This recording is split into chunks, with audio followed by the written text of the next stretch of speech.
किसान भाइयों नमस्कार। आज हमारे साथ देश की सबसे अग्रणी चावल निर्यातक कंपनी के वरिष्ठ अधिकारी हैं, जो आपको ये बताएंगे कि मुंजी की झड़ाई से लेके धान की जो झड़ाई करते हैं वहाँ से लेके पैकिंग करके ट्रांसपोर्ट तक क्या क्या आपको सावधानी रखनी है, जिससे आपको आपके पैडी उत्पादन का अच्छा रेट मिल पाए और वो प्रोडक्ट सही तरीके से फैक्ट्रियों तक पहुँचे, चावल अच्छा बन पाए। तो मैं हमारे विशेषज्ञ से आग्रह करूंगा कि आपको थोड़ा बताएं इसके बारे में। नमस्कार किसान भाइयों, मेरा नाम Dharmendra Sharma, nature bio food में हम काम कर रहे हैं। तो सबसे पहले हम बताएंगे जो झड़ाई करनी है वो कैसे करनी है। जब खेत में आपकी फील्ड पे जब भी पक जाता है, आप उसको चेक करते हैं कि आपको पता ही लग जाता है कि वो पक जाता है। तो उसके बाद क्या करेंगे, उसको उसमें मॉइस्चर हल्का सा दबा के देखते हैं फील्ड पे ही कि वो पक गया है। और वैसे भी आपको भी नॉलेज है, वो तो पता ही लग जाता है कि वो पक गया है। तो उसके बाद उसको झाड़ेंगे, झाड़ के उसको झड़ाई जो करते हैं वो पूरे प्रॉपर तरपाल पे करते हैं। वो हाथ से झड़ाई बोलते हैं, एक होता है कंबाइन से। हाथ से आप जितना झड़ाई करेंगे बहुत बढ़िया रहेगा आपके लिए, आपको रेट भी उसी अकॉर्डिंग मिलेगा, ठीक है। और कंबाइन से करेंगे ब्रोकन बढ़ जाता है, जिससे ब्रोकन बढ़ता है तो चावल पूरा नहीं निकलता, तो ब्रोकन का रेट भी कम होता है। तो इस वजह से ये भी एक थोड़ा सा इशू रहता है कंपनियों के लिए, बड़ी बड़ी जो कंपनियां खरीदती हैं आपसे, और हमारे लिए भी यही दिक्कत रहती है कि उसमें ब्रोकन परसेंटेज ज़्यादा रहती है। इस वजह से हम रेट उसका अच्छा नहीं दे पाते, ठीक है।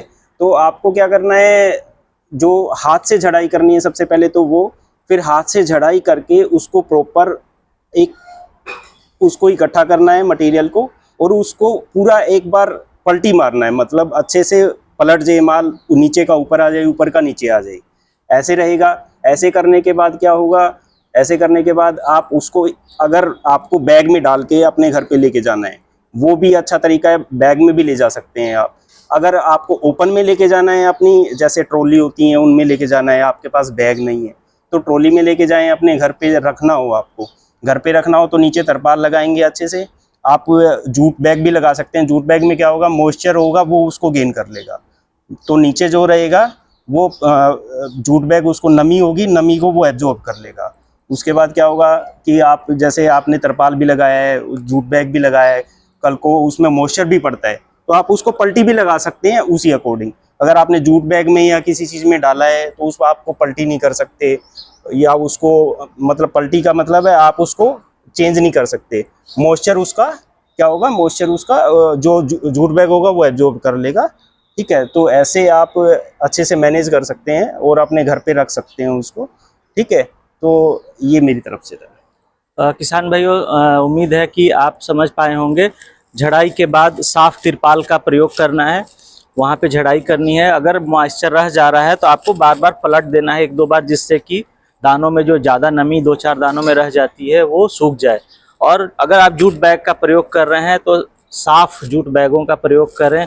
और जैसा कि विशेषज्ञ ने बताया कि बोरों को एक दो बार ऊपर नीचे पलट दे, जिससे कि अगर किसी में ज़्यादा नमी रह गई तो हवा लग जाए और वो सही तरीके से रहे। क्योंकि अगर मॉइस्चर ज़्यादा रह गया, अंदर थोड़ी सी भी गंध आ गई तो वो आपकी क्वालिटी को ख़राब करेगा, और क्वालिटी ख़राब होने का मतलब कि कहीं ना कहीं बाज़ार में रेट आपको कम मिलेगा, हो सकता है वो प्रोडक्ट बिके ही नहीं। और उसको प्रॉपर आप, अगर आपका माल टाइमली बिक जाता है, आपका मटेरियल, आपका धान टाइमली बिक जाता है तो अच्छा है आपके लिए। अगर आपका टाइमली नहीं बिकता तो आप उसको मतलब 5-10 दिन के बाद डेली चेक करते रहें, ताकि वो मटेरियल खराब ना हो, बस वो थोड़ा सा। और स्मेल का भी ध्यान रखना है, बिल्कुल। तो उम्मीद है कि किसान भाइयों आज आपको अच्छी जानकारी मिली होगी, और हम आपसे रिक्वेस्ट करते हैं कि अगले वीडियो में और अच्छी अच्छी जानकारियाँ आपके लेके आएंगे। धन्यवाद। धन्यवाद।